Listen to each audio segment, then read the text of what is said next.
போயிட்டு இருந்தது. இப்போது திருமதி தீபா மாதவன் அதுக்கு சொந்தக்காரங்க உரியவங்கன்னு ஆயிடுச்சு. அதனால் அவங்கள்ட்ட போய் பேசிகிட்டு இருக்கும் பொழுது, அம்மாவுடைய பிறந்தநாளை சிறப்பாக நடத்தணும் மேடம், போயஸ் தோட்டத்திலே நடத்தலான்னு நாங்கள் பேசிக்கிட்டோம். அப்போ எல்லா விஐபியும் கூப்பிட்றேன் சார், கூப்பிடுங்க, ஒன்றும் அப்ஜெக்ஷன் இல்லை. இது வந்து எடப்பாடி பழனிசாமி கூட கூப்பிடுங்க, எனக்கு ஒன்றும் விரோதம் இல்லை, எல்லோரும் வந்தது நல்லது தானேன்னு சொல்லி அவங்களும் நானும் பேசணும். அவங்க சொன்னாங்க, ஒரு ஏகப்பட்ட பேரை கூப்பிட்றோம், சூப்பர் ஸ்டாரும் வரன் இருக்கார், வருவார் அப்படின்னு சொன்னாங்க. அப்புறம் அவர் மூலிமா தெரிஞ்சுக்கிட்டேன் நானும் வராங்க அப்படின்னு சொல்லி. அப்புறம் வந்தார் நேத்தி. ரொம்ப அருமையாக இருந்தது. ஒரு அற்புதமான மனிதர். நேற்றைய தினம் நான் அம்மா பதவியேற்பில் அவரை சந்திச்சிருக்கேன், அதுக்கு பின்னாடி சந்திச்சிருக்கேன். எத்தனையோ தலைவர்கள் அம்மாவால் அமைச்சரானது உண்டு.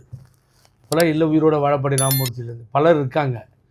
அந்த அரசியல் கட்சிகள் கூட்டணி வச்சு அவர்களை எம்பியா, எம்எல்ஏவா, மந்திரியா அம்மாவால் அறிமுகப்படுத்தப்பட்ட